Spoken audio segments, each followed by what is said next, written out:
शक्तिमान पिता धन्यवाद करते हैं आज के सुंदर बाइबल अध्ययन के लिए। खुदावन हर एक को बरकत दे, आशीष करे पिता, यीशु नाम से मांगते हैं, आमीन। हम पढ़ेंगे दूसरा राजा 16 अध्याय।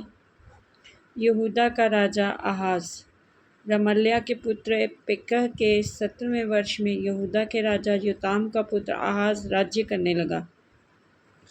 जब आहाज राज्य करने लगा तब वह 20 वर्ष का था और 16 वर्ष तक यरूशलेम में राज्य करता रहा।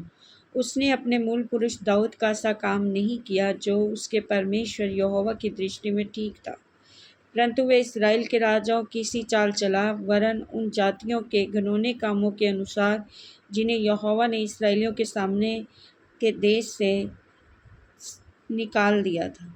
उसने अपने बेटे को भी भाग में होम कर दिया।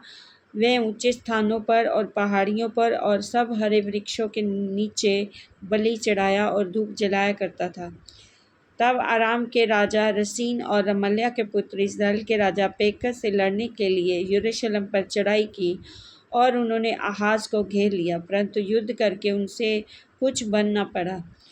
उस समय आराम के राजा रसीन ने एलत को आराम के वश में करके यहूदियों को वहां से निकाल दिया। तब अरामी लोग एलत को गए और आज के दिन तक वहां रहते हैं। अत आहाज ने दूत भेजकर अशूर के राजा तिग्लत्पिलेसेर के पास कहला भेजा, मुझे अपना दास वरन बेटा जानकर चढ़ाई कर और मुझे आराम के राजा और इस्राएल के राजा के हाथ से बचा जो मेरे विरुद्ध उठे हैं।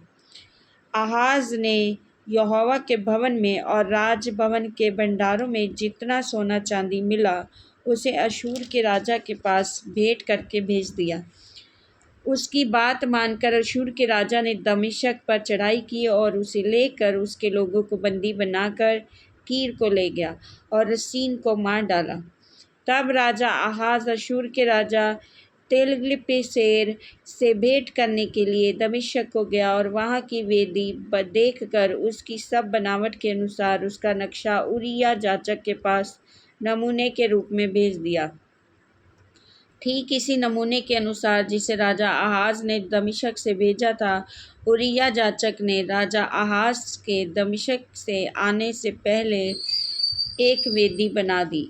जब राजा दमिश्क से आया तब उसने उस वेदी को देखा और उसके निकट जाकर उस पर बलि चढ़ाए और उसी वेदी पर उसने अपना होम बलि और अन्न बलि जलाया और अर्घ दिया और मेल बलियों का लहू छिड़क दिया। और पीतल की जो वेदी यहोवा के सामने रहती थी उसको उसने भवन के सामने से अर्थात अपनी वेदी और यहोवा के भवन के बीच से हटाकर उस वेदी के उत्तर की ओर रख दिया।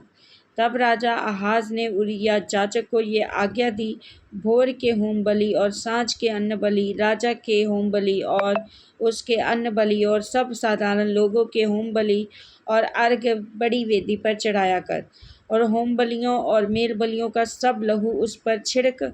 और पीतल की वेदी को मैं यहोवा से पूछने के लिए प्रयोग करूँगा।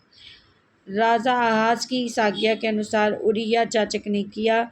फिर राजा आहाज ने कुर्सियों की पटरियों को काट डाला, होंदियों को उसने ऊपर से उतार दिया और बड़े होंद को उस पीतल के बैलों पर से जो उसके नीचे थे उतार कर पत्थरों के फर्श पर रख दिया। और विश्राम के दिन के लिए जो छाया हुआ स्थान भवन में बना था, राजा के बाहरी प्रवेश द्वार को उसने अश्शूर के राजा के कारण यहोवा के भवन से अलग कर दिया। आहाज के और काम जो उसने किए, क्या वे यहूदा के राजाओं के इतिहास की पुस्तक में नहीं लिखे हैं? अंत में आहाज अपने पुरखों के संग सो गया और उसे उसके पुरखों के बीच दाऊदपुर में मिट्टी दी गई और उसका पुत्र हिजकिय्याह उसके स्थान पर राज्य करने लगा। इस वचन के द्वारा ब्लेस करेंगे, आमीन। सब कुछ जय मसीह।